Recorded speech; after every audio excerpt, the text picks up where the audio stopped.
Hello. I apologize for not being there with you today, but since I could not be there, I decided to go back to my roots and make a flip video for the Restorative Practices update from Platt.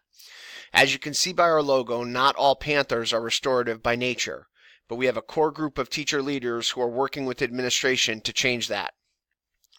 Entering this school year, our team wanted to build on some of our previous successes. The team engaged their colleagues in restorative-based professional development, including presentations on mindfulness, ACEs and trauma-informed practices, nonviolent communication, and de-escalation strategies.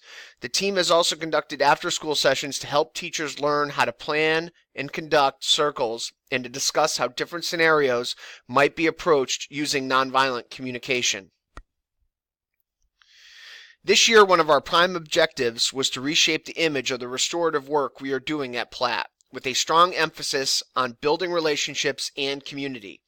One of the ways that this theme was introduced was through the creation of a Google presentation that was shared with the faculty titled Getting to Know Our Platt Community.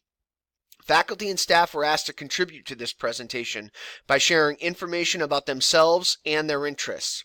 That presentation, which we are still inviting teachers to contribute to, is linked here for your viewing pleasure.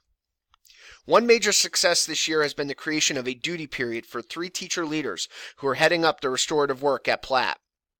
Last school year, the teachers on our Restorative PLC found it difficult to find time throughout the day to meet with teachers and students and do the pre-work that goes into facilitating a circle, let alone the time to actually run the circle itself. With the teachers agreeing to use a floating prep, we were able to cover 4 of the 7 periods of the school day for restorative work to be done in the building.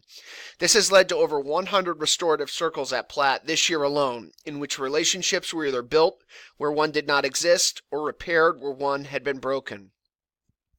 The members of the Restorative Practices PLC work closely with our school climate specialist, who runs restorative circles, mediations, and reentry circles for students returning from suspension.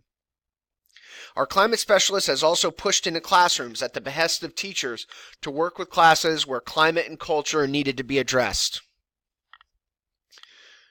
Moving forward this school year, we have an action plan that includes a continued focus on messaging about restorative practices that highlights community building and maintenance, repairing harm when needed. We want to initiate monthly opportunities for restorative success stories so that influential members of the faculty who have taken part in restorative practices can share their experiences with their colleagues.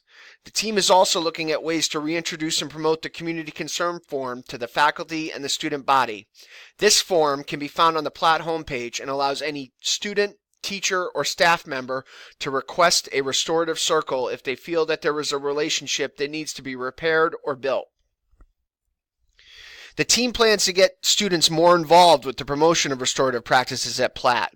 In March, it will be unveiling a student-created restorative practices logo that will be branded on posters throughout the school. We will also be looking for ways to establish opportunities for student voice regarding restorative practices, such as essay and songwriting contests and training students in circle facilitation. We are looking into defining a student-staff welcoming process and committee for students and staff who are entering our community throughout the school year. The team is looking to define a process for recognizing staff and student upstanders who take a stand against an act of intolerance or injustice. Lastly, we want to begin planning for next year to try and find ways to offer professional development to our staff, focused on issues such as trauma and equity-informed practices, culturally responsive classrooms, and de-escalation strategies. The resources that we would like to share with you today include the rough draft of our student-created restorative practices logo, a link to a document that contains a compilation of some of the restorative thoughts of the week that are sent out as part of Rob's weekly news blast to the faculty, and finally, a link to the community concern form that can be found on the Platt homepage. I want to end by recognizing the leadership role that has been taken by teacher leaders Eric Lopez and Pam Guest, along with teachers Kurt Regis, Annie Carr, our social worker Peggy Borelli, and our climate specialist Atiba Wiggins. The shift towards a more restorative community at Platt High School would not be possible if not for the commitment that these individuals have shown in working with colleagues, students, and families to develop and sustain a positive school climate that supports the needs of our students. If you have any questions, I'm sure that Rob and Pete would be happy to answer. Have a nice day.